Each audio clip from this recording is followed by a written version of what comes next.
মসজিদে কাতার সোজা করার জন্য দাগ আছে না নাই? এটা নবীজির জামানায়ও ছিল না, সাহাবীদের জামানায়ও ছিল না। বলুন তো, মসজিদের ভিতরে কাতারের দাগ যেহেতু সাহাবীদের যুগে ছিল না, সেহেতু এটা আপনাদের মসজিদে রাখা উচিত নেই না। কিন্তু আমি যদি বলি যেটা যদিও সাহাবীদের জামানায় ছিল না, পরবর্তী সালাফগণ কাতার সোজা করার সুবিধার জন্য এটা উদ্ভাবন করেছেন এবং বলেছেন এটা উত্তম কাজ, এটা একটা ওয়াজিবকে আমল করার জন্য সহযোগিতা করে, এই জন্য এটা জায়েজ আছে। ইমামরা এটার পক্ষে রায় দিয়ে দিছে। এখন তাইলে কি বলেন ইমামরা, তারা কি বেয়াদব ছিল? তারা কি কোরআন হাদিসের বাইরে রায় দিছে? তাদের রায়ের দলিল কি ওই যে মান সান্না ফিল ইসলামে সুন্নাতান হাসানা, ওই হাদিস শরীফ অনুযায়ী ওনারাই রায় দিছে। ওনাদের দলিল আছে, আপনার দলিল নাই মনে করলে হবে না। ঈদের নামাজ পড়েন তো আপনারা নাকি? আওয়াজে বোঝা যায় ঈদের নামাজে পড়েন না। ঈদের নামাজের সালাম ফিরানোর পরে খুতবা হয় না? তো খুতবার মাঝে অথবা খুতবা শেষ হওয়ার পরে অথবা ঈদের নামাজের সালাম ফিরাইবার পরে অনেক জায়গায় তাকবীর বলা হয়, আল্লাহু আকবার, আল্লাহু আকবার, লা ইলাহা ইল্লাল্লাহু, আল্লাহু আকবার, আল্লাহু আকবার, লিল্লাহিল হামদ বলা হয় কিনা? ভাই কি আলেম ভাই একটু হেল্প করেন না আমারে, বলা হয় কিনা? আপনারা কি জানেন ঈদের নামাজের পরে খুতবার আগে অথবা খুতবার ভিতরে অথবা খুতবার শেষে এইভাবে তাকবীর বলা, এটা নবীজির জামানায়ও ছিল না, সাহাবীদের জামানায়ও ছিল না। তাহলে আমরা যে বলি, শুধু আমরা বলি তা না, সারা আরবের মুসলমানরাও বলে, সারা ওয়ার্ল্ডের মুসলমানরা বলে। তাহলে তারা কেন বলে? ওই যে আপনি যে যুক্তি লাগান, যেই কাজ সাহাবারা করে নাই তুমি এটা কেন করবে? তুমি কি সাহাবীদের চেয়ে বেশি বুঝুনি? এই মাসালা দিলে তো সারা ওয়ার্ল্ডের মুসলমানকে তুমি গুনাহগার বানিয়ে দিবা, অথচ এটা নাজায়েজ না। ইমাম নববী এবং ইবনু আবিদিন জাইনুদ্দিন শামী রহমতুল্লাহ আলাইহি ফতোয়া শামীর মধ্যে মাসালা আনছেন যে বলখের ফুকাহায়ে কারাম তিনারা এই আমলটা করতেন এবং তিনারা বলতেন এটা উত্তম, এটা সুন্নতে মুতাওয়ারেসা, সুন্নতে মুতাওয়ারেসা। এই ধরনের সুন্নত হলো ওই সহিহ মুসলিমের হাদিস মান সান্না ফিল ইসলামে সুন্নাতান হাসানা, এই হাদিস অনুযায়ী এটা সুন্নতে মুতাওয়ারেসা, এটা অনুসরণ করা জায়েজ আছে। আপনি অনেক কিছু জানেন না, না জেনে ফতোয়া দেন বেদাত। সাহাবারা জুলুস করে নাই, বছরে বছরে আমরা কেন করব? সাহাবারা জীবনে একবার জুলুস করছে, আমরা কেন বারবার করি? ও ভাই, মাসআলা বুঝতে হবে। হযরত মুসা আলাইহিস সালাম তিনি নীল রঙের পানিওয়ালা সেই নদী রেড সি, সেই নদী পার হয়েছিলেন 12টা কওম সাথে নিয়া, জানা আছেন আপনারা? আর ফেরাউন সেই নদীতে ডুবে মারা গেছিল, সেই সাগরে ফেরাউন ডুবে মারা গেছে তার দলবল সহ, আর মুসা নবী পার হয়েছে। এই ঘটনাটা ছিল মহরমের 10 তারিখ, মহরমের 10 তারিখ। দয়াল নবী যখন মদিনা শরীফ গেলেন, গিয়ে দেখে মুসা আলাইহিস সালামের অনুসারীরা প্রত্যেক মহরমের 10 তারিখে রোজা রাখে। রসুল করিম সাল্লাল্লাহু আলাইহি সাল্লাম বললেন, আপনারা এই 10 তারিখে রোজা রাখেন কেন? তারা উত্তরে বলল, আমাদের নবী মুসা আলাইহিস সালাম তিনি এই দিনেই ফেরাউনের খপ্পর থেকে নাজাত পাইছেন, আর ফেরাউন ডুববা মরছে। আল্লাহ শুকরিয়া আদায় করার জন্য প্রতি বছর এই দিনে আমরা রোজা রাখার মাধ্যমে দিনটা স্মরণ করি, উদযাপন করি। নবীজি বললেন, তোমাদের চেয়ে আমরা বেশি হকদার মুসা আলাইহিস সালামের প্রতি, আমরাও রোজা রাখবো। তো মুসলমানের জন্য বিধান হলো মহরমের 9 তারিখ 10 তারিখ 2টা রোজা রাখা। আল্লাহর হাবিব প্রতি বছরে উম্মতকে এই 2 রোজা রাখার বিধান দিয়ে গেছে কি গেছে না? আপনাদের মধ্যে অনেকে হয়তো এই রোজাটা রাখেন কি না? এখন আপনারা বলেন মুসা আলাইহিস সালাম কি প্রতি বছরই নীলনদ বোঝানোর জন্য বলছি। মুসা আলাইহিস সালাম সেই নীল রঙের পানিওয়ালা রেড সি নদী বা সাগর, এটা কি প্রতি বছরে বছরে পার হয় না একবার পার হইছে? কিন্তু ওনার অনুসারীরা, ওনার উম্মতেরা এই দিনটাকে উদযাপন করে কি জীবনে একবার করছে না প্রতি বছর বছর করে? প্রতি বছরে বছরে ওই একই তারিখ রোজা রাখার মাধ্যমে উদযাপন করে। শুধু ওনার অনুসারীরা, ওনার উম্মতেরাই এটা সীমাবদ্ধ নয়, বরং আল্লাহর নবী নিজেও সেটা অ্যাকসেপ্ট করেছেন। প্রতি বছরে বছরে সেই রোজা রাখার অনুমতি উম্মতকে দিয়ে দিয়েছেন। তার মানে বোঝা যায় ঘটনা ঘটে একবার, আর সেই ঘটনা স্মরণ করা হয় বারবার। বাংলাদেশ স্বাধীন হয়েছে একবার, কিন্তু স্বাধীনতা দিবস উদযাপন হয় বারবার। বাংলাদেশ বিজয় হয়েছে একবার, কিন্তু সেই বিজয় দিবস উদযাপন হয় বারবার।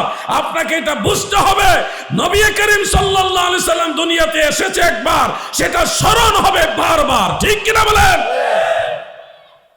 আমার নবীজি প্রতি সপ্তাহে সোমবারে রোজা রেখে নবীজির মিলাদের দিবসটাকে স্মরণ করতেন। আমরা তো বছর একবার, অনেক সুন্নি ভাইরা আছে প্রত্যেক সোমবারে রোজা রাখে, আমি অনেককে চিনি এরকম। প্রত্যেক সোমবার অনেক মা বোনেরাও রোজা রাখে, অনেকে বৃহস্পতিবারও রোজা রাখে। এই যে রোজা রাখাটা, এটা নবীজির সুন্নত, নবীজি রাখতেন।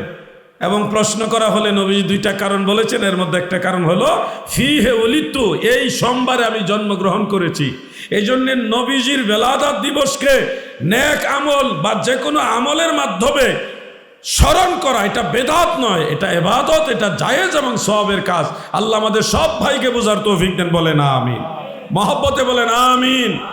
যুবক ভাইরা আপনারা খেয়াল করেন, এই যুবক ভাইরা খেয়াল করেন, ফেসবুক শরীফ যারা বেশি চালান, এনকারের জন্য বলতেছি, গুগল শরীফ, ফেসবুক আর ইউটিউব শরীফ নিয়ে যারা পড়ে থাকেন, ইদানিং এক ভাই, ইদানিং কওমি অঙ্গনের একজন আলেম ভাই, তিনি একজন ভালো আলেম, তার প্রতি সম্মান রেখে আমি কথাটা বলছি।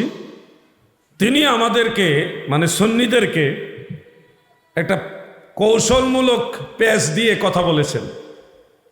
আমরা যারা বলি সকল ঈদের সেরা ঈদ ঈদে মিলাদুন নবী সাল্লাল্লাহু আলাইহি সাল্লাম, তো সকল ঈদের সেরা ঈদ ঈদে মিলাদুন নবী হবে না। উনি বলতেছে সকল ঈদের সেরা ঈদ হলো নবীর ঈদ। নবীর ঈদ কোনটা? নবীর ঈদ হলো ঈদুল ফিতর, ঈদুল আদহা, রোজার ঈদ, কুরবানির ঈদ। এই দুই ঈদ হলো সকল ঈদের সেরা ঈদ। খেয়াল করে শুনেন কথাটা, নবীজি যে ঈদ উদযাপন করছে ওইটা সকল ঈদের সেরা ঈদ। এখন আপনি বলেন, নবীজি যেই ঈদগুলো উদযাপন করেছে সেই ঈদগুলো ছাড়া ইসলাম ধর্মে আর কোনো ঈদ আছে? মিলাদুন নবীর আলোচনাটা আপাতত হাইড রাখেন, বুঝানোর জন্য বলছি। দয়াল নবীজি যেই ঈদ উদযাপন করেছেন ওই ঈদ ছাড়া আর কোনো ঈদ আছে? আর তো কোনো ঈদই নাই, তাহলে সেরা হবে কিভাবে? সকল ঈদের সেরা ঈদ, তারে অনেকগুলো ঈদের মধ্যে এই ঈদটা সেরা। তো নবীজি যেই কয়টা ঈদ উদযাপন করেছেন এই ঈদগুলো ছাড়া তো ইসলাম ধর্মে আর কোনো ঈদ নাই, তাহলে সেরা হবে কিভাবে? সেরা হইতে হলে তো আরো ঈদ লাগবে। নবীজি উদযাপন করেন নাই এরকম আরো অনেক ঈদ লাগবে, যেগুলির চেয়ে নবীজির ঈদগুলো সেরা হবে। কথাগুলি ভালোভাবে খেয়াল করবেন। ঈদুল ফিতর, ঈদুল আদহা, রোজার ঈদ, কুরবানির ঈদ আমরাও মানি, অস্বীকার করার কোনো সুযোগ নাই। এই দুই ঈদ ছাড়াও আরো ঈদ আছে যেগুলি নবীজি বলে গেছেন, আল্লাহর হাবিবের থেকে প্রমাণিত। ইয়াউমুল জুমআ, জুমার দিন, ঈদের দিন, এটা আপনাদের জানা আছে নিশ্চয়ই। ইবনু মাজাহ শরীফের মধ্যে আছে, হযরত আব্দুল্লাহ ইবনে আব্বাস রাদিয়াল্লাহু তাআলা আনহুমা তিনি বর্ণনা করেছেন, আল্লাহ রাসূল বলেন, ইন্না হাযা ইয়াউমা ঈদিন জাআলাহুল্লাহু তাআলা লিল মুসলিমিন, রাওয়াহু ইবনু মাজাহ, ইসনাদুহু সহিহ। জুমার দিনকে আল্লাহ রাসূল ঈদের দিন বলেছেন, এটা আল্লাহ নিজে নির্ধারণ করেছেন। তিরমিজি শরীফের মধ্যে আরেকটা হাদিস রয়েছে, যুবক ভাইরা এই পয়েন্টটা আপনারা নোট করবেন। তিরমিজি শরীফে আরেকটা হাদিস রয়েছে যেটা মেশকাত শরীফেও কোট করেছেন। ফাইজুল কাদিরের মধ্যে ইমাম জাইনুদ্দিন মানাবী রাহমাতুল্লাহ আলাইহি হাদিসটা উল্লেখ করেছেন, সহিহ হাদিস, বিশুদ্ধ সনদের হাদিস। সে হাদিসটা হলো, দয়াল নবীজি বলেন, ইন্না ইয়াউমাল জুমআতি ইনদাল্লাহি সাইয়্যিদুল আইয়াম ওয়া আ'যামু মিন ইয়াউমিন নাহরি ওয়াল ফিতর। সুবহানাল্লাহ। নিশ্চয় জুমার দিন আল্লাহ তাআলার নিকটে, মহান আল্লাহ তাআলার নিকটে জুমার দিনটা হলো সকল দিনের সর্দার, সাইয়্যিদুল আইয়াম।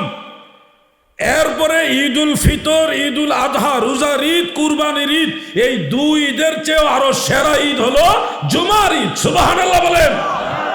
তাইলে আপনি যে বললেন নবীজির ঈদ হলো সেরা ঈদ, সকল ঈদের সেরা ঈদ, ঈদুল ফিতর, ঈদুল আজহা তো রসুলের হাদিস দিয়ে বোঝা যায় সেরা না। এটার এই দুই ঈদের চেয়ে সেরা হইল জুমার ঈদ। কথা বুঝতেছেন না আপনারা? আসলে বিরোধিতা করার জন্য এই কথাগুলি বলা হয়েছে, যার কারণে দেখা গেছে মাকড়সার জালের মতো দুর্বল। স্টাডি ওনারাও করেছেন, কিন্তু অনেক সময় নবীর বিরুদ্ধে দাঁড়াইলে সত্য কথাগুলিও জেহেন থেকে আল্লাহ সরায় দেয়, ব্রেইন থেকে আল্লাহ সরায় দেয়। যুবক ভাইরা কথাগুলি মনে রাখবেন। আরাফার দিবস আমাদের জন্য ঈদের দিন। আইয়ামে তাশরিক, কুরবানির ঈদের পরের 3 দিন, যে 3 দিন তাকবীরে তাশরিক পড়তে হয় নামাজের পরে, আল্লাহু আকবার আল্লাহু আকবার লা ইলাহা ইল্লাল্লাহু আল্লাহু আকবার আল্লাহু আকবার ওয়ালিল্লাহিল হামদ। এই যে তাকবীরে তাশরিক বলি, এই 3 দিন ঈদ, এটা আবু দাউদ শরীফের হাদিসের মধ্যে রয়েছে। এই যে ঈদগুলো রয়েছে মনে রাখবেন, নবীজি এসেছে, ঈদুল ফিতর এসেছে, নবীজি এসেছে, ঈদুল আযহা এসেছে, নবীজি এসেছে, ইয়াউমুল জুমআ এসেছে, নবীজি এসেছে, ইয়াউমে আরাফা এসেছে, নবীজি এসেছে, আইয়ামে তাশরিক এসেছে।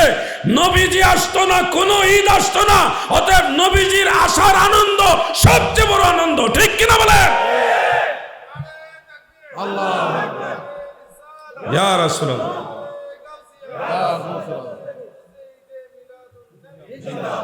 এই জন্য নবী করিম সাল্লাল্লাহু আলাইহি সাল্লামের আগমনের আনন্দটা, এটা হলো সবচেয়ে বড় আনন্দ। আপনি বলবেন নবীজি আসছে, এটা আনন্দ করতে হবে কেন? আল্লাহ নিজে বলছে আনন্দ করো, তাহলে আমরা করব না?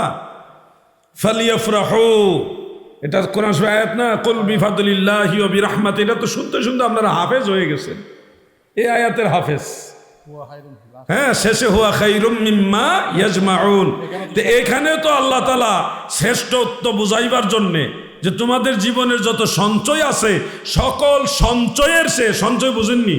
জমানো ইনকাম, জমানো ইনকাম, এই সব কিছুর চেয়ে এটা শ্রেষ্ঠ। কোনটা শ্রেষ্ঠ?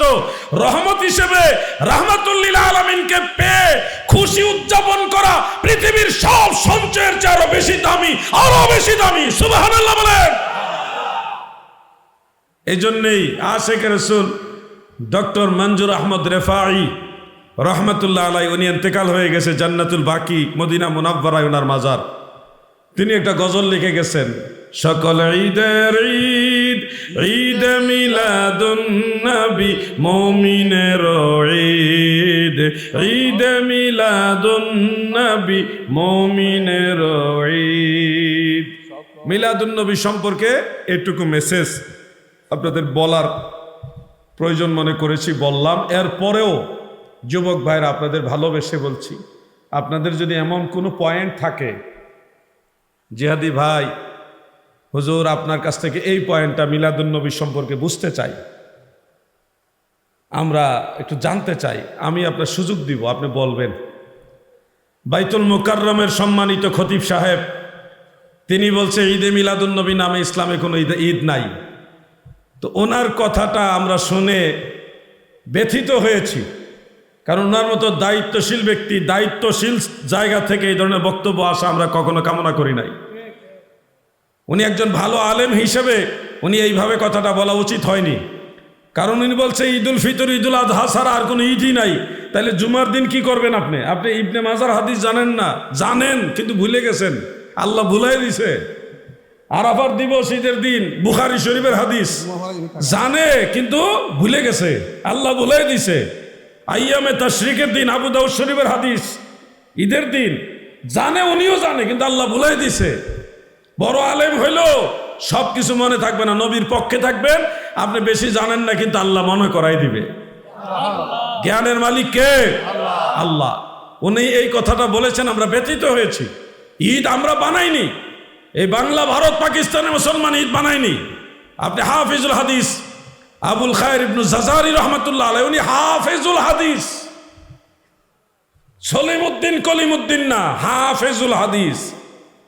উনি আরফুত তারিফ বি মৌলিদি শরীফ সেই কিতাবের মধ্যে লিখেছেন, ঈদে মিলাদুন্নবী অর্থাৎ 12ই রবিউল আউয়াল যখন আসতো, মক্কা শরীফের মুসলমানেরা সবাই ঘর থেকে বের হইতেন।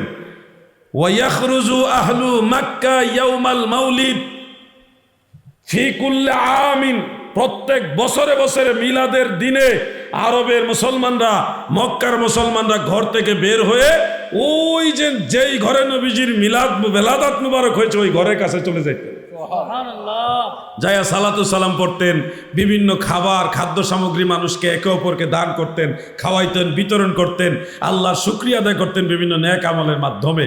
এই আমলটা করতেন, এমনকি ইবনু জাজারি লিখতেছেন, ওয়ায়াহতাফিলুনা বিযালিকা মিন ইহতিফালিহিম মিন ইয়াউমিল ঈদ ওয়া কাযালিকা ইলা ইয়াউমিনা হাযা।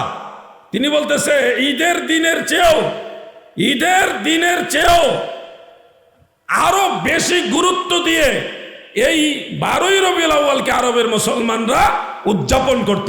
এটাকেই তো বলা হয় ঈদে মিলাদুন নবী, মানে সকল ঈদের সেরা ঈদ। এটা বুঝতে হবে আপনাকে। ইবনু জাজারি বলেন ওয়া কাযালিকা ইলা ইয়াউমিনা হাযা, যেমনি ভাবে এই আমাদের এই জমানা পর্যন্ত হইতেছে, তার মানে কখন শুরু হয়েছে এটা শিউর নাই, ঠিক নাই কখন থেকে এটা শুরু হয়েছে।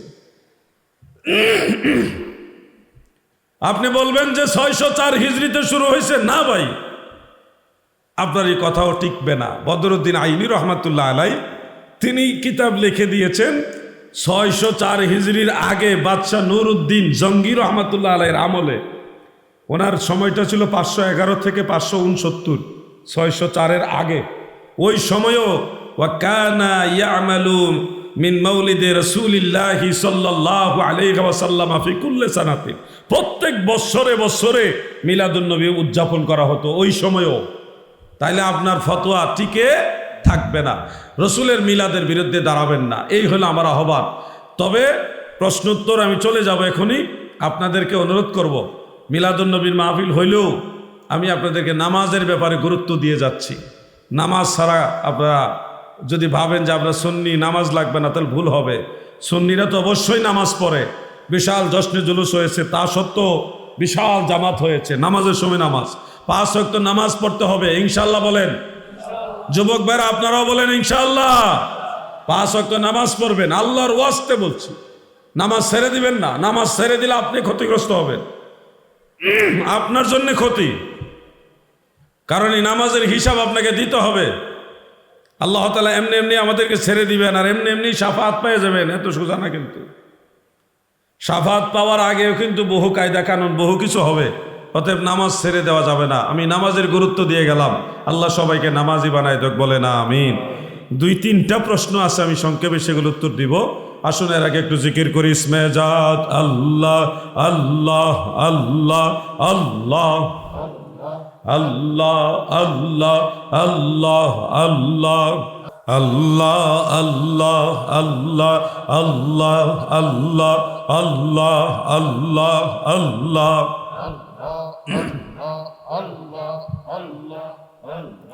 লা ইলাহা ইল্লাল্লাহ মুহাম্মাদুর রাসূলুল্লাহ সাল্লাল্লাহু আলাইহি ওয়া আলিহি ওয়াসাল্লাম।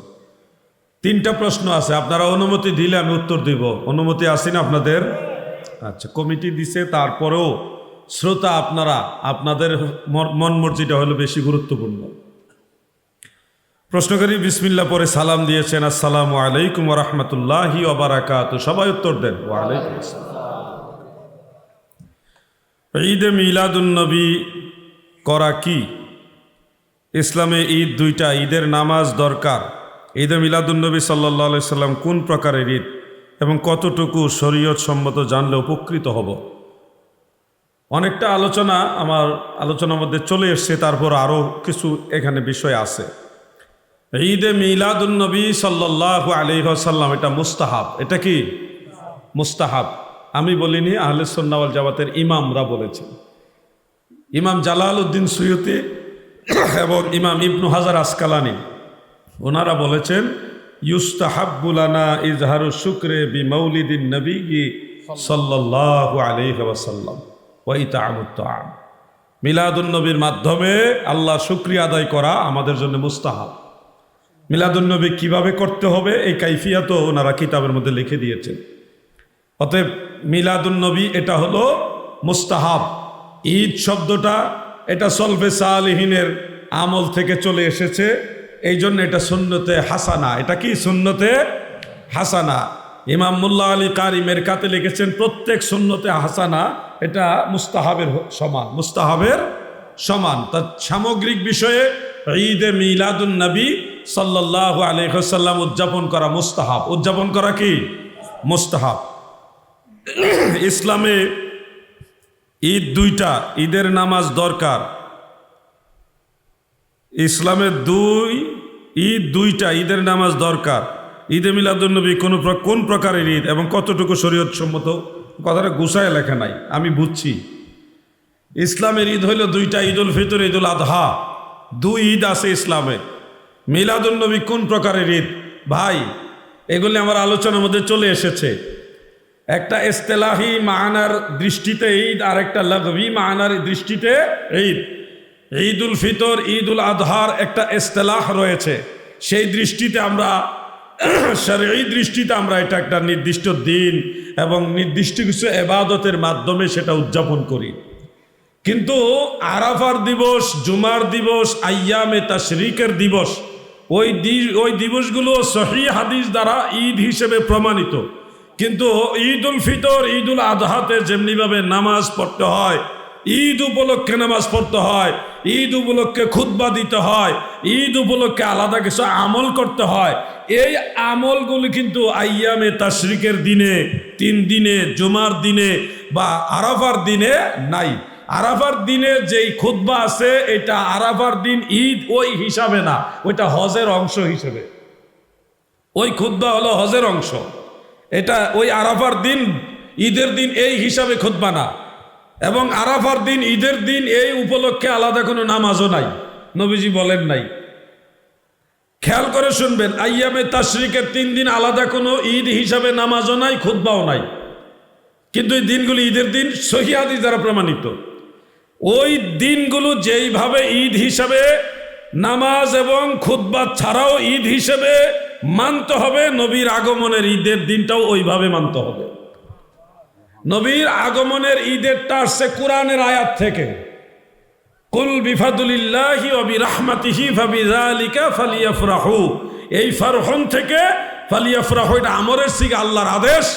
রাহমাতুল্লিল আলামিনকে রহমত হিসেবে পেয়ে খুশি হওয়া, এই খুশি হও আদেশ, এই আদেশ থেকেই নবীর আগমনের ঈদ প্রমাণিত হয়েছে। আপনার মনে করেন না যে ইমামরা নিজে নিজেই এই দিনটার ঈদের দিন হিসেবে উদযাপন করছে, ওনারা আল্লাহর কোরআনের আয়াত থেকে এই দিনটাকে ঈদের দিন হিসেবে গ্রহণ করেছে। অতএব আপনি যদি বলেন ঈদ হইলে নামাজ লাগবে, খুতবা লাগবে, তাইলে আপনি আমাদেরকে বলুন আইয়ামে তাশরিক এই 3 দিন যে ঈদের দিন, এই উপলক্ষে ঈদের কয় রাকাত করে নামাজ আছে, কয়টা করে খুতবা আছে। তাইলে আপনি যে উত্তর দিবেন আমরাও এই উত্তরই দেব। এগুলি হলো বোঝানোর জন্য বলছি, কিন্তু বাস্তব বিষয়টা মনে রাখতে হবে। তর্ক করে আপনি যে বলবেন ঈদের দিন রোজা রাখা হারাম, ঈদের দিন রোজা রাখা কি হারাম, তা আপনারা মিলাদুন নবীর দিনে নবীজি রোজা রেখেছেন, নবীজির মিলাদের দিনে রোজা রেখেছেন, তাহলে এটা ঈদের দিন হলো কিভাবে? কুয়াকাটার একজন আলেম এই কথাগুলি বলছিল। আমি বলছিলাম ভাই সাহেব, মাসালাটা আপনি যেমনে বলছেন এমনি না, ঈদের দিন রোজা রাখা হারাম এইভাবে না।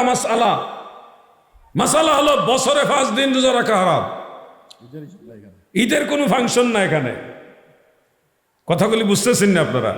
আপনাকে যে বলা হবে যে ঈদের দিন রোজা রাখা হারাম, মাসালাটা এটা এইভাবে না। মাসালাটা হলো বছরে 5 দিন রোজা রাখা হারাম, ওইটা ঈদ হিসাবে এরকম না। 5 দিন কি, ওই যে ঈদের 2 দিন আর আইয়ামে তাশরিকের 3 দিন, এই 5 দিন রোজা রাখা হারাম। এছাড়া আপনি অন্য যে কোনো দিনই রোজা রাখতে পারবেন। এরপরে আমার ওই কুয়াকাটার ভাই আর কোনো জবাব দেয় না। দিবে কিভাবে? যেটার উপরে ভিত্তি করে উনি প্রশ্ন তুলছে ওইটা তো ফাউন্ডেশন ভেজাল। আল্লাহ ওই ভাইদের বুঝার তৌফিক দেন, বলে না আমিন। আশা করি এই প্রশ্নের যে কয়টা পয়েন্ট ছিল উত্তর উনি পেয়ে গেছেন, এটা আপনার কাছে জমা রাখেন। বিসমিল্লাহির রহমানির রহিম। সুন্নিরা মিলাদুন নবী করে কিন্তু সিরাতুন নবী করে না। মিলাদুন নবী ও সিরাতুন নবীর পার্থক্য কতটুকু বললে এলাকাবাসী উপকৃত হবে। সুন্নিরা মিলাদুন নবী উদযাপন করে আর নবী পাকের সিরাত মুবারক অনুসরণ করে। সিরাতুন নবী বছরে একদিন উদযাপনের জিনিস না, এই জন্য সুন্নিরা বছরে এটা উদযাপন করে না, সারা জীবনের জন্য অনুসরণ করে। সিরাত মানে নবীজির জীবনী, জীবন চরিত্র মুবারক, নবীজির সিরাত মুবারক, আখলাক মুবারক। আমরা মানি বিদায় তো দাঁড়িয়ে রাখছি, দাড়ি হলো নবীজির সিরাত মুবারক অনুসরণ। টুপি পরছি কেন? নবীজির অনুসরণ করি। নামাজ পড়ি কেন? নবীজির সিরাত মানি। পাঞ্জাবি পরছি কেন? নবীজির সিরাত মানি। পায়জামা বা লুঙ্গি পরি কেন? নবীজির সিরাত মানি। আপনারে দেখলে আমি সালাম দেই, আমারে দেখলে আপনি সালাম দেন কেন? নবীর সিরাত মানি। মুসাফা করেন কেন? নবীজির সিরাত মানি। তার মানে নবীজির সিরাত বছরে একদিন উদযাপন করার জিনিস না, এটা সারা জীবন অনুসরণ করার জিনিস। মিলাদ নবীজির ভেলাদাত মুবারক, নবীজির জন্ম মুবারক বছরে মানে জীবনে একবার হইছে, এই একবার, এটা বছরে একটা নির্দিষ্ট দিন, এটা চাইলেই আপনি অন্য তারিখে করতে পারবেন না। এই জন্য ওই দিনটাকে আমরা উদযাপন করি, যেহেতু এটা নির্দিষ্ট একটা তারিখের সাথে সম্পৃক্ত। মিলাদ সারা বছরের সব তারিখের সাথে না, এটা নির্দিষ্ট একটা তারিখের সাথে সম্পৃক্ত। এই জন্য 12ই রবিউল আউয়ালকে আমরা স্পেশাল এটা উদযাপন করি আর নবীজির সিরাত মুবারক অনুসরণ করি। বুঝছেন বিষয় না বুঝেন নাই? মিলাদুন্নবীরে ড্যাম দেওয়ার জন্য সিরাতুন্নবী উদযাপন করেন। সিরাতুন্নবী কি বছর একদিন উদযাপনের জিনিস? সিরাতুন্নবী আলোচনা করা যায়, উদযাপন করা যায় না। মিলাদ যেমন আলোচনা করতে হয়, সিরাতও তেমন আলোচনা করতে হয়। সিরাতের প্রথম সাবজেক্টে হলো মিলাদ। সিরাত আপনি আলোচনা করতে গেলে নবীর মিলাদ বাদ দিয়া সিরাত আলোচনা করার কোনো সুযোগই নাই। জন্ম বাদ দিয়ে একজন মানুষের জীবন শুরু হয়? তাহলে মিলাদ আগে, মিলাদ বাদ দেওয়ার কোনো কায়দা নাই ভাই, কায়দা বন্ধ। বুঝতে কষ্ট হইলে প্রয়োজন আপনারা আমাকে রিপিট প্রশ্ন করবেন, আমি এতে বিরক্ত হব না, রাগও হব না, কিন্তু আপনারা বুঝতে হবে, এটা আমি চাই। বিসমিল্লাহির রহমানির রহিম। নবীজির আগমন রবিউল আউয়ালের 12 তারিখ, আবার উফাতও 12 তারিখ। সুন্নিরা নবীজির আগমনে ঈদে মিলাদুন্নবী পালন করে, উফাত দিবস পালন করে না কেন? নবীজি রোজা রাখতেন, আর সুন্নিরা জশ্নে জুলুস করে কেন? কতটুকু এটা নিয়ে অনেকটাই আলোচনা হয়ে গেছে। তারপরে কিছুটা বাকি আছে। নবী করিম সাল্লাল্লাহু আলাইহি ওয়াসাল্লাম দুনিয়াতে শুভাগমন করেছেন রবিউল আউয়ালের 12 তারিখে।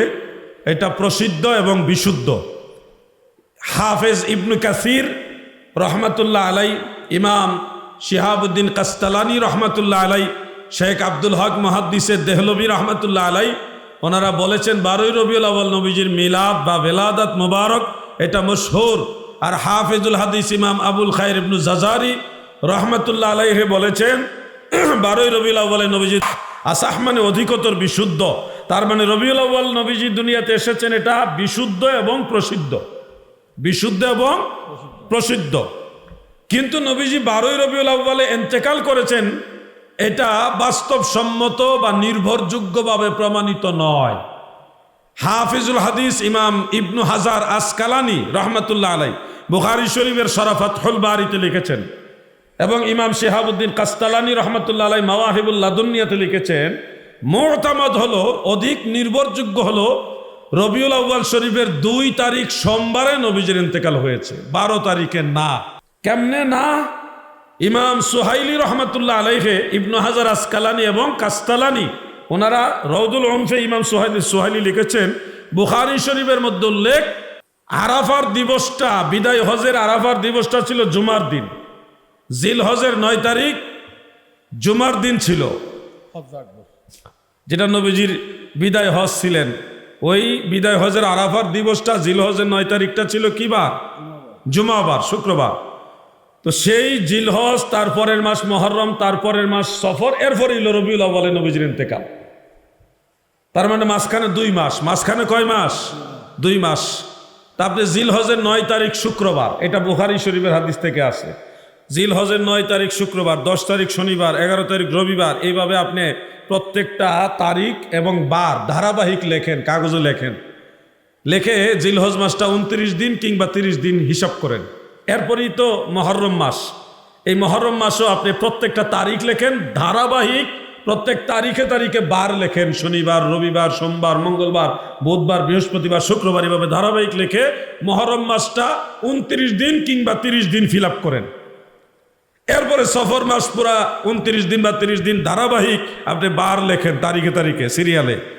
সফরের পরে রবিউল আউয়ালের 12 তারিখ পর্যন্ত গিয়ে দেখেন সবগুলি মাস 30 দিন কিংবা সবগুলি 29 দিন কিংবা কোনোটা 30 কোনোটা 29, যেইভাবেই আপনি চেষ্টা করেন ওই ধারাবাহিকতায় রবিউল আউয়ালের 12 তারিখে সোমবার হয় না।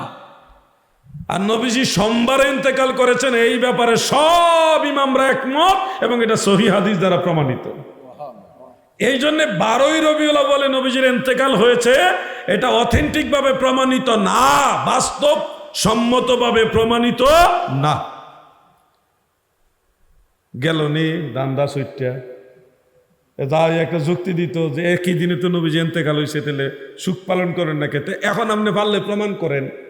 আমি তো রেফারেন্স দিলাম 3 জন ইমামের, 3 জন ইমাম, এরা মসজিদের ইমাম নাকি? ওনারা হাফেজুল হাদিস এবং শারিহে বুখারী যুগের বড় বড় ইমাম। হাফেজুল হাদিস একজন বেশি জানতো না, 6 লাখ হাদিসের সনদ মুখস্থ জানতো। কয় লাখ? 6 লাখ।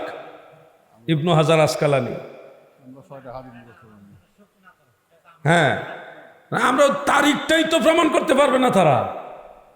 এরপরে না আপনার সুখের প্রশ্ন আসবে পরে, আগে 12ই রবিউল আউয়াল প্রমাণ করো অথেন্টিক ভাবে যে এই দিনটা সোমবার হয়, এটা প্রমাণ করে। পারবেন না ভাই, পারবেন না, ট্রাই করে দেখেন একটু। আর উম্মতে মুসলিমার জন্য মাসআলা, যদি সাধারণ মুসলমান আমরা যারা মারা যাই, আমাদের জন্য সুখ পালন করার সর্বোচ্চ সীমা হলো 3 দিন। 3 দিনের পরে আর সুখ পালন করা জায়েজই নাই। নবীজি ইন্তেকাল করেছেন, 3 দিন হয়নি এখনো। তাই জন্য আপনাকে বুঝতে হবে ভাই, মাসালা বুঝতে হবে। ওয়াহাবিদের প্রত্যেকটা মাসালাতে ঝামেলা, কারণ এরা উদ্দেশ্য প্রণোদিত ভাবে নবীজি সম্মান কমাইবার জন্য এগুলি করছে, এই জন্য টিকে না, ঠিকে না। আর সুন্নিরা তারা বড় আলেম না হোক কিন্তু নবীজির মহব্বত করে, এই জন্য সুন্নিদের কোনো মাসালা নিজে বানায় বলা লাগে না। আমাদের মাসালা আগের ইমামরা লিখে গেছে, কিতাবে আছে, আমরা নিজেরা বানানো লাগে না, আমাদেরটা আছে, ওখান থেকে খুঁজে বের করে দিলেই হয়। বানাই না দল না তো আমরা একটা নবীর দল, সাহাবীদের দল। আল্লাহ বুঝার তৌফিক দেন। বলেন নবীজি রোজা রাখতেন, আমরা কেন রোজা রাখি না? আমরাও অনেকে রোজা রাখি, আপনি জানেনই না। আপনি জানেন না মিয়া ভাই, আমাদের সুন্নিদের অনেক প্রত্যেক সপ্তাহে সোমবারে রোজা রাখে অনেকে। মদিনা শরীফে এখনো, মক্কা শরীফে এখনো দেখবেন প্রত্যেক সোমবারে ইফতার দেয় স্পেশাল। সোমবার নবীজি রোজা রাখতেন, অনেক মুসলমান রোজা রাখে। মদিনা শরীফে মসজিদে নববীতে ইফতার দেয় স্পেশাল সোমবারে। আপনি জানেনই না, আপনি রোজা রাখেন না দেখে মনে করেন আর কেউ মনে হয় রাখে না। আমরা প্রত্যেক সোমবারে অনেক সুন্নি ভাইরা রোজা রাখি, অনেক মা বোনেরাও রোজা রাখে। যেহেতু এটা মুস্তাহাব পর্যায়ের সুন্নত, এটা সুন্নতে মুআক্কাদা নয়, এই জন্য সবাই রাখেন না। ঈদে মিলাদুন্নবীর দিনেও কিছু ভাইয়েরা রোজা রাখেন, কিন্তু জশ্নে জুলুস, শারীরিক পরিশ্রম বেশি হয় বিদায় অনেকে ওই দিনটা রাখতে পারেন না। এটা যেহেতু ফরজ ওয়াজিব না, এজন্য আপনি এটা প্রেসারও দিতে পারবেন না। যারা সম্ভব হয় রাখেন, রাখবেন। আমাদের পক্ষ থেকে এটার আহ্বান আছে। আমার কথা হলো ভাই, আমরা নয় জুলুস করে মিলাদ পালন করি, আপনারা রোজা রাখিয়া পালন কইরে একবার দেখান না যে আমরাও মিলাদুন্নবী রোজা রাখিয়া পালন করছি, তাহলে তো হয় একটা। কি কথা ঠিক আছে না? কিছু হইলো একটা করেন, দেখান যে এইভাবে আমরা মিলাদুন্নবী পালন করছি। কিছুই তো করেন না, শুধু এমনি এমনি গুতা দিয়া মানুষের আমল নষ্ট করা ছাড়া তো আর কোনো কাম নাই। আল্লাহ ভাইদের বুঝার তৌফিক দেন, আমিন। দিকে আপনি বই বেয়ে লেখছেন না, অনেক উনারে দিছি প্রশ্নটি রাখার লাগে, উনি উল্টারও প্রশ্ন ধরাই দিছে। আকিকার গোশত নাকি মা বাবা খেতে পারবে না, এরকম কথা প্রচলন আছে। কোরআন ও হাদিস থেকে বললে উপকার হবে। এটা কোরআন ও হাদিসের নির্যাস হিসেবে ফেকার কিতাবে আমরা পড়েছি, ফতোয়া আলমগীরের মধ্যে এবং ফতোয়া শামির মধ্যে পড়েছি যে আকিকার গোশত কুরবানির গোশতর ন্যায় হালাল। কুরবানির গোশত যেরকম সবার জন্য হালাল, আকিকার গোশত সবার জন্য হালাল। কুরবানির গোশত যেমন কুরবানি দাতা খেতে পারে, আকিকার গোশত যার নামে আকিকা দিবে সেও খেতে পারবে, যে সন্তানের আকিকা দিবে তার মা বাবাও খেতে পারবে, তাদের সবার জন্য এটা হালাল। এটা হারাম বা মাকরু বলার কোনো সুযোগ নাই। হ্যাঁ, যেহেতু সন্তানের আকিকা আপনি দিয়েছেন, আপনি যদি মনে করেন এই গোশতটা আমার ছেলের একটা জানের সদকা, আমি এটা খাবো না, আমি মানুষদের খাওয়াই দিব, সেই হিসাবে আপনি খাওয়াই দেন, এটা আমাদের পরামর্শ, মানুষকে দিয়ে দেন। কিন্তু আপনার জন্য এটা হারাম বানাইবার কোনো সুযোগ নাই, আপনার জন্য এটা হালাল, খেতে পারবেন। আপনার ছেলের জানের সৎকাই তো এটা নাকি, জানের সৎকা হিসেবে তো মানুষ এটা ইয়ে করে। কারণ যতক্ষণ আকিকা না দিবেন আপনার ছেলে মেয়ের বা সন্তানের উপর সবসময় বালা মুসিবত রোগ বেমার আপদ বিপদের লেগেই থাকবে। একদিন এই রোগ ভালো হয়েছে, ওষুধ মুষুধ খাওয়ায় ঠিক করছেন, আবার রোগ ধরে যাবে, এখানে আসার খাইয়া হুসট খাইয়া পইরা পা ব্যথা পাবে, মানে একটার একটা বালা মুসিবত লেগে থাকবে যতক্ষণ আকিকা না দিবেন। তার মানে আকিকাটা অনেক গুরুত্বপূর্ণ জিনিস, এটা সুন্নত হইলেও অনেক গুরুত্বপূর্ণ জিনিস। এই জন্য আকিকা দিবেন, গোশত সবার জন্যই হালাল, তবে আকিকা দেওয়ার পরে এটা মানুষের মাঝে রান্না করে খাওয়ায় দেন অথবা গোশতটা গরিব মানুষদেরকে বিতরণ করে দেন, এটাই বেটার হবে। পরামর্শ হিসেবে বললাম, আল্লাহ ভাইদের বুঝার তৌফিক দেন, আমিন। আর লেখেন না, বেলা হইছে অনেক। ফজরের নামাজ পড়তে না পারায় সূর্য উঠে গেছে, এখন আগে ফজর পড়ব নাকি জোহর? ফজর লেখছে, হ্যাঁ, আগে ফজর পড়ব নাকি জোহর পড়তে হবে? জোহরের সময় আগে ফজর পড়তে হবে নাকি জোহর পড়তে হবে? সুন্দর মাসালা, এগুলি আপনাদের দরকার আছে। বাই চান্স অনেক সময় দেখা যায় ঘুমের কারণে সূর্য উদিত হওয়ার পরে ঘুম ভেঙেছে, তো তখন আপনার জন্য মাসালা, যখনই ঘুম ভেঙে যাবে তখনই আপনি ফজরের সুন্নত এবং ফরজ দুই নামাজটাই আদায় করবেন। ফজরের সুন্নতও পড়বেন। দয়াল নবীজি রসুল আকরাম সাল্লাল্লাহু আলাইহি ওয়াসাল্লাম উম্মতকে শিক্ষা দেওয়ার জন্য এরকম একটা ঘটনা ঘটছিলেন, নবীজির জীবনেও ঘটছে। হজরত বেলালকে দায়িত্ব দিছিলেন, বেলাল তুমি আমার এটাকে দিও, তোমার দায়িত্ব দিলাম, কিন্তু আল্লাহর কি দয়া, হজরত বেলালও ঘুমাই গেছে। হঠাৎ সবার ঘুম ভাঙছে কোন সময়? যখন সূর্য উদিত হয়েছে। এটা নবীজির দুর্বলতার কোনো বিষয় না, এটা হলো উম্মতকে মাসালা শিখাইতে হবে না, এই জন্য প্র্যাকটিক্যাল নবীজি এভাবে শিখাইলেন। সূর্য উদিত হওয়ার পরে তখন নবীজি সবাইকে নিয়ে সুন্নতাকে পড়লেন, এরপরে জামাতের সাথে ফজরের নামাজ আদায় করছেন, কাজা আদায় করছেন। তো এই হিসেবে যখন ঘুম ভাঙবে তখনই ফজরের নামাজ আদায় করে নেবেন। আবার নিয়ত করেন না যে ঘুমাইলাম যখন ভাঙবে তখন করব, এই ধরনের নিয়ত করলে কিন্তু গুনাহগার হবেন। বাই চান্স এরকম যদি হয় যে আমি জোহরের সময় হয়ে গেছে ফজর পড়ি নাই, কি করব? আপনি যদি দেখেন জামাত এখনো শুরু হয়নি, তখন আপনি ফজর আগে পড়বেন। কি করবেন? ফজর আগে পড়বেন। যদি দেখেন জামাত শুরু হয়ে গেছে, তখন ইনস্ট্যান্ট আপনি জোহরের নামাজটা আগে জামাতে শরীক হবেন, তারপরে কাজা হিসেবে আপনি ওটা আদায় করবেন। কিন্তু আমার পরামর্শ হলো, যদি দেখেন আপনি মসজিদে সাধারণত আগেই যাওয়া হয় 2 রাকাত ফরজ, 2 রাকাত নামাজ আপনি জামাতে পইরা তারপরে জোহরের নামাজের ফরজে অ্যাটেন্ড করবেন, তাহলে আপনার ওই আগের ফরজটা ধারাবাহিকতা তরতিব রক্ষা হবে, ফরজের তরতিব রক্ষা হবে। এখানে একটা মাসালা, কাজা নামাজের মাসালা হলো, অনেকগুলো নামাজ একসাথে কাজা করতে হলে একরকম ধারাবাহিকতা, আর যদি 1 ওয়াক্ত 2 ওয়াক্ত হয় তাহলে আরেক রকম মাসালা। 1 ওয়াক্ত 2 ওয়াক্ত হলো আগেরটা আগে পড়তে হয়, 1 2 ওয়াক্ত 3 ওয়াক্ত বা একদিনের ভিতরে যে নামাজ যেগুলি কাজা হয়, এগুলি কাজা পড়তে গেলে আগেরটা আগে পড়তে হবে সিরিয়ালে। আর যদি অনেক পুরাতন কাজা হয় তখন আর ধারাবাহিকতা রক্ষা করা জরুরি না। এই হইল মাসালা। আল্লাহ তাআলা সবাইকে বোঝার তৌফিক দেন, আমিন। এত প্রশংসা তারা করছে, এতে তাদের কোনো সমস্যা না। আমাদের সুন্নি আলেমরা ওই অমুক সুন্নি আলেম কোন জায়গায় কি কইছে এটা খুঁজে বাইর করে, অথচ তারা ওই সরকারের আমলে সবচেয়ে বেশি ফায়দা নিছে। তারা কি নাই আমরা কি সুন্নিরা কোনো সময় ক্ষমতার জন্য বা কোনো ধরনের অনুদানের জন্য কোনো সরকারের পিছনে দৌড়াই? আমরা দুনিয়ামুখী না। আমরা কাউকে ভালোবাসলে আল্লাহ এবং আল্লাহ রসুলের জন্য ভালোবাসি, দুনিয়া পাওয়ার জন্য না। এই জন্য রাজনৈতিক প্রশ্ন থেকে দূরে থাকতে হবে। এটা খারাপ জায়গা, এটা ভালো জায়গা না। এখনকার যুগে ভালো মানুষ যদি রাজনীতি করে সে ভালো থাকতে পারে না। আমি আমার বংশধরকে, আওলাদদেরকে, পরিবারের সবাইকে বলছি, তোমরা কেউ রাজনীতি করবা না। এই দেশের রাজনীতি মানে নোংরামি, রাজনীতি মানে হলো ঘৃণার জিনিস। এখন রাজনীতি নাই, এই দেশে মানুষ মরে গেছে, সেই মরা লাশটা পর্যন্ত নিরাপদ না। এই লোক যদি ইমাম মাহাদি দাবি করে থাকে, কোনো ভণ্ডামি করে থাকে, অথবা ইসলাম বিরোধী কোনো কাজ করে থাকে, এই লোক জীবিত থাকতে তার কাছে না যাইয়া, লোক মারা গেছে 13 দিন হয়ে গেছে, 13 দিন পর্যন্ত তাদের পাওয়ার নাই, 13 দিন পরে তাদের পাওয়ার এসে একটা মরা মানুষ, হোক সে মুশরিক, হোক সে কাফের, হোক সে অন্য ধর্মের লোক, কোন মরা মানুষের লাশ কবর থেকে তুলে আগুনে পুড়িয়ে ফেলা, এটা ইসলামের শিক্ষা না।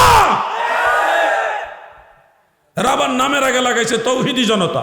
তৌহিদি জনতার কাজ এটা হতে পারে না। এটা হলো মানুষ নামক দানব যারা, হিংস্র পশু যারা, তাদের কাজ।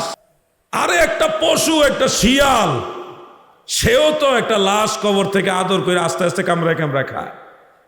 তোরা তো ওই শিয়াল পশু যারা আছে এদের কাতারও পড়ে না এরা। বালহুম আদল উলাইকা কাল আনআম বালহুম আদল, কোরআনের মধ্যে আল্লাহ বলেছে। আপনি বিশ্বাস করবেন, আমি যে বিল্ডিং আমি থাকি, এই বিল্ডিং একজন হিন্দু ভদ্রলোক, সে আবার উগ্রপন্থী হিন্দু না। হিন্দুদের মধ্যে অনেক রকম আছে, সে মুসলমানদেরকেও মহব্বত করে, কিন্তু হিন্দু ধর্ম হইলেও সে উগ্রপন্থী না। সে আমার ভাই মাওলানা তামিম বিল্লাহ সাহেবকে বলতেছে, তামিম বিল্লাহ সাহেব, আপনারা তো ইসলাম ধর্মের মধ্যে অনেক ভালো খেদমত করেন, কিন্তু আপনাদের ধর্মের এটা কোন শিক্ষা যে একটা মানুষ মারা গেছে 13-14 দিন পরে তার লাশটা কবর থেকে তুইলা এই আগুন দিয়ে জ্বালায় দিলেন, এই এত বড় একটা নির্মম কাজ আপনারা ইসলাম ধর্মে করেন না, এটা কেমন ধর্ম আপনাদেরটা? কেমন ধর্ম আপনার এটা? ইসলাম ধর্মের ভাবমূর্তি নষ্ট করেছে এরা। আপনি জানেন খ্রিস্টান যারা, ভিন্ন ধর্মের লোক যারা, তারা বলতেছে বাংলাদেশ এমন একটা দেশ, বাংলাদেশ এমন একটা দেশ যেই দেশে মানুষ মারা গেলে সেই মারা যাওয়ার পরে কবর থেকে লাশ তুলে আগুনে পুরো, এমন দেশ বাংলাদেশ। তার মানে বাংলাদেশের প্রশংসা করছে না? কোথায় গেছে বাংলাদেশের অবস্থান? তৌহিদি জনতা। আরে এরা তো আসলে তৌহিদি জনতা না, এরা ব্যানার লাগাইছে তৌহিদি জনতার, কিন্তু এরা অরিজিনালি হলো ইহুদি জনতা। এরা বাংলাদেশের ইজ্জত নষ্ট করছে, ইসলাম ধর্মকে প্রশ্নবিদ্ধ করছে, ইসলাম ধর্মের সম্মান নিয়ে মানুষকে কথা বলার সুযোগ করে দিচ্ছে। সেই লোক কি করছে না করছে, তার জীবিত অবস্থায় তার সাথে কথা বলার দরকার ছিল না? যে আপনি এটা কেন বলতেছেন, কিসের ভিত্তিতে বলতেছেন? জীবিত থাকতে তার কাছে না যায়া, এখন মারা যাওয়ার পরে লাশ কবর থেকে তুইলে বাইরে হইতেছে, লাশের আগুন দিয়ে জ্বালাইছে, জ্বালানোর অবস্থা আবার লাঠি দিয়ে পিটাইতেছে লাশের। আর একটা মানুষ মারা গেছে, সে আল্লাহর দরবারে চলে গেছে, তার আমল নাম আল্লাহর কাছে, এখন তার এখন কোনো ক্ষমতা নাই, সবকিছু আল্লাহর দরবারে। তুমি এখন তার বিচার করতেছো লাঠি দিয়ে আঘাত করে, আগুন দিয়ে পুড়াইয়ে। এটা কোন ধর্ম? এটা কখনো ইসলাম ধর্মের কাজ হতে পারে না। তৌহিদি জনতা নামে কোথাও যদি কোনো ধরনের মব সৃষ্টি করার চেষ্টা করা হয়, আপনারাও মুসলিম জনতা ব্যানার দিবেন। কি জনতা দিবেন? ঘুমাই রয়েছেন না আপনারা? কোথাও যদি তৌহিদি জনতার নাম দিয়া কোন ধরনের অকারেন্স করে, মব সৃষ্টি করে, আপনারা নাম দিবেন আমরা মুসলিম জনতা। মুসলিম জনতা দিয়ে সেই মবকে রুখে দিতে হবে। আল্লাহর ওলিদের দেশকে পবিত্র দেশ রাখতে হবে। তারা যেই কায়দায় মব সৃষ্টি করে, তাদের কায়দা দিয়ে তাদেরকে রুখে দিতে হবে। এমনি এমনি কিছু হবে না। আমরা মুসলিম জনতা। আমরা কি জনতা বলেন? আমরা কি জনতা? মুসলিম জনতা। আমরা শুধু তৌহিদ মানি এরকম না, আমরা তৌহিদও মানি, রেসালতও মানি। যারা তৌহিদ এবং রেসালত দুইটা মানে, তারা হবে মুসলিম জনতা। অতএব এই পরামর্শটা মনে রাখেন। অল্প কথাই বলে গেলাম, আমরা এখন মুসলিম জনতা, রুখে দিতে হবে। যুবক ভাইরা, তোমরা যদি এগুলি রুখে না দাও, তাহলে একদিন কোনো না কোনো কারণ দেখে তোমাদের কারো উপর আক্রমণ হয়ে যাবে। এগুলি তোমাদের রুখে দিতে হবে। ব্যানার হবে মুসলিম জনতা। কুকুরকে পাশাপাশি কামড় দিতে নেই, কিন্তু কুকুরকে সুযোগ পেলে লাঠি দিয়ে পিটা দিতে হবে। আল্লাহ আমাদের বোঝার তৌফিক দেন, আমিন। নেন আজকে এখানে এটা কি নামাজ পড়ে না, জুলুসে গিয়ে কি লাভ হবে? এরকম মিলাদ মাহফিল করে কিছু হবে না। আসলে জুলুসে গিয়ে নামাজ পড়ে না, বিষয়টা একতরফা, এটা ঠিক না। যারা নামাজ পড়ে না তারা জুলুসও পড়ে না, বাড়িতেও পড়ে না। এটি না ফরিন না দল, এগুলির সাথে জুলুসের কোনো বিষয় না। হ্যাঁ, আমার কথা হলো সামথিং ইজ বেটার দেন শামসুদ্দিনের বেড়ার ঘরে নাতিন। তো সেই হিসাবে সে কিছুই তো করে না, কিছু করা তো ভালো। জুলুসে গিয়া দুইটা কথা শুনবে বা নবীজির সম্মান শুনে তার ভিতরে হেদায়েত আসতে পারে, সে বেনামাজি থেকে নামাজি হইতে পারে। আপনারা বলেন তো, এই মাহফিলে যারা আছে সবাই নামাজি, ঠিক? যেই হুজুরে ওয়াজ করে ময়দানে, হ্যাঁ জুলুসে গিয়ে নামাজ পড়ে না, তাহলে জুলুস করে লাভ হবে কি? ওই হুজুরের মাঠে যারা শ্রোতা তাদের মধ্যে বেনামাজি আছে। তাহলে তারা জিগাইবেন, ও ভাই সাহেব, হুজুর সাহেব, আপনার মাহফিলে যারা আইছে বেনামাজি, তারা তো নামাজি পড়ে না, ওয়াজ ভিন্ন হইব কি? এগুলি না, মানুষকে উৎসাহিত করবেন। একটা গুনাহগারও যদি হয়, নামাজ পড়ে না, সেও যদি একটা ভালো কাজে যায়, তাকে উৎসাহিত করবেন। ভাই আসছেন, আপনাকে অসংখ্য ধন্যবাদ, আসেন একসাথে নামাজ পড়ে নিই। এমনি তো নামাজ শিখবে, নামাজিদের সহবতে গেলেই তো নামাজি হবে নাকি ভাই? আপনি যদি কোন তুই নামাজ পড়স না, জুলিস আইতি পারতি না, তো এই কথাটা ওয়াজের ময়দানে মনে থাকে না? এই নামাজ পড়ো না যারা, মাহফিল আসবে না তারা। তাহলে দেখবো মাহফিল ভর্তি মানুষ। মাইকলাও থাকতো না, কারণ হেও নামাজ পড়ে না। না রে ভাই, আমি আন্দাজি কইছি, জানি না। নিশ্চয়ই আপনি ঈদের নামাজ পড়েন, অথবা জুমার নামাজ তো পড়েনি। 5 ওয়াক্ত নামাজ নিয়মিত না পড়লেও মাঝে মধ্যে তো চেষ্টা করেন নাকি? চেষ্টা করে, একবারে খারাপ না। আল্লাহ আমার ভাইদেরকে নামাজি হিসেবে কবুল করে, বলে না আমিন। আজকে এখানেই রইল। আপনাদের প্রতি আমি আন্তরিকভাবে খুশি, আপনাদের আন্তরিকতায় আমি খুশি, আপনাদের ভালোবাসা আমি মুগ্ধ। আল্লাহ তাআলা আপনাদের সবাইকে কবুল করুক, আমিন।